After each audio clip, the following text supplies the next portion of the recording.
Assalamualaikum warahmatullahi wabarakatuh. Kami dari kelompok 2 Kesehatan Mental di Tempat Kerja akan membawakan video edukasi mengenai peran K3 dalam mengurangi perilaku kerja kontraproduktif karyawan. Kelompok 2 beranggotakan Anissa Fitri dengan BP 2010 32 2003, Dia Ayu Sabrina dengan BP 2010 32 1004, Hamidah Ilham dengan BP 2010 32 10 12, Kintan Miftahul dengan BP 2010 32 10 05, Nurul Amalia dengan BP 2010 32 10 27, Samaratul Kolbi dengan BP 2010 32 20 26, dan Sylvie Nazla dengan BP 2010 32 20 20. Lalu, apa itu K3?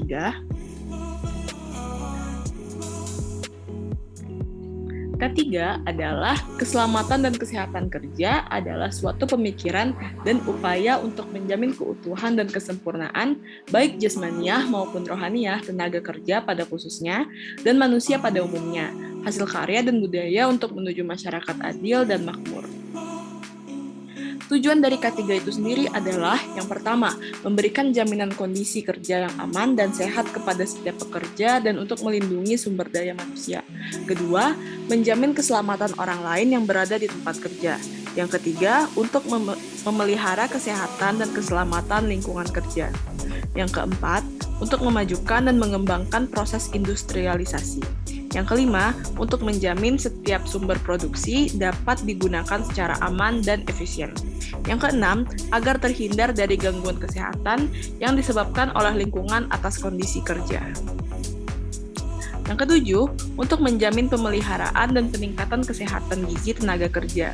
Yang kedelapan, untuk menyediakan tempat yang aman, baik secara fisik, mental, dan emosional pekerjaannya dalam bekerja. Faktor yang mempengaruhi keselamatan kesehatan kerja ada 3. Yang pertama, beban kerja. Beban kerja berupa beban fisik, mental, dan sosial, sehingga upaya penempatan pekerja yang sesuai dengan kemampuannya itu perlu diperhatikan. Yang kedua, kapasitas kerja. Kapasitas kerja yang banyak tergantung pada pendidikan, keterampilan, kesegaran jasmani, ukuran tubuh, keadaan gizi, dan sebagainya. Yang ketiga, lingkungan kerja. Lingkungan kerja yang berupa faktor fisik, kimia, biologis, maupun psikososial. Lalu, pentingnya ketiga adalah yang pertama untuk melindungi tenaga kerja atas hak keselamatannya dalam melakukan pekerjaan, untuk kesejahteraannya dalam melakukan pekerjaan untuk meningkatkan produksi dan produktivitas normal. Yang kedua, untuk menjamin keselamatan setiap orang lain yang berada di tempat kerja. Yang ketiga, untuk sebagai sumber produksi dipeliharanya dan dipergunakan secara aman dan efisien. Lalu, apa itu perilaku kontraproduktif?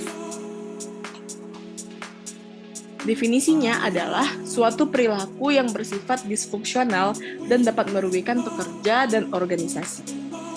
Penyebabnya ada 2. Yang pertama, individual factors, yaitu emosi negatif, permusuhan, impulsif, kecanduan narkoba yang berasal dari pekerja itu sendiri.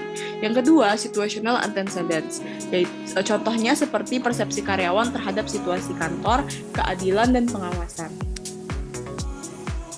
Terdapat beberapa bentuk perilaku kerja kontraproduktif. Yang pertama, destruction of property. Yang kedua, misuse of information. Yang ketiga, theft and related behavior. Yang keempat, unsafe behavior. Yang kelima, poor attendance. Yang keenam, drug and alcohol use. Yang ketujuh, misuse work time and resource. Yang kedelapan, inappropriate physical. Yang kesembilan, inappropriate verbal action. Yang kesepuluh, poor quality of work. Solusinya, untuk pencegahan, pengendalian emosi dari karyawan dan memilih karyawan yang berkualitas dan menciptakan iklim organisasi yang sehat dapat diambil untuk mencegah terjadinya CWB. Sebagai penanganannya, setiap perilaku kontraproduktif ini ditangani dengan cara yang berbeda satu sama lainnya. Contohnya, untuk perilaku yang kecanduan alkohol dengan perilaku mencuri akan ditangani dengan cara yang berbeda pula. Yang pertama, setiap jabatan mempunyai job desk-nya masing-masing. Yang kedua, setiap Yang kedua, setiap karyawan harus menyelesaikan job desk-nya, baru boleh menolong karyawan yang lain. Lalu, tempat dan suasana kerjanya nyaman, yaitu jarang ada yang berhenti dari pekerjaan itu. Yang keempat, tetap ada tekanan karena ada target. Tekanan itu cuma dari pekerjaan. Kalau ada yang melanggar, diberikan punishment. Dan belum pernah terjadi kekerasan verbal dan fisik. Belum pernah ada yang menggunakan fasilitas di luar urusan kerja, komputer langsung terhubung ke pusat, masalah uang langsung ke kepolisian. Merusak barang yang disengaja itu belum pernah terjadi. Dan belum pernah ada kecelakaan kerja, tapi dilihat dulu apakah fatal apa tidak. Di SJS Swalayan, jika ada keterlambatan, itu akan diberikan sanksi, sehingga keterlambatan itu jarang terjadi. Sanksi yang diberikan berupa pemotongan gaji. Dispensasi waktu 10 menit dengan alasan serta bukti yang jelas. Biasanya alasan telat itu berupa ban bocor, macet, dan kemalangan. Ketimpangan job desk tidak ada karena ada kesepakatan di awal bersama HRD. Suasana kerja sudah baik, nyaman, rasa kekeluargaan, dan jarang ada konflik. SJS sendiri memiliki K3, dan dia selalu menyediakan P3K. Kalau yang urgent, langsung dibawa ke rumah sakit dan diantarkan oleh pihak SJS ke rumah sakit. Sejauh ini, belum ada kecelakaan kerja yang terjadi di store SJS Plaza. Tetapi, kecelakaan kerja pernah terjadi saat pengantaran, seperti saat menaikkan furnitur ke mobil dan lain-lain. Untuk urusan itu, terdapat asuransi kecelakaan. Menurut supervisor SJS, K3 penting sekali untuk meningkatkan produktivitas. K3 itu bisa meminimalisasi resiko kerja. Sekian video dari kelompok 2. Terima kasih.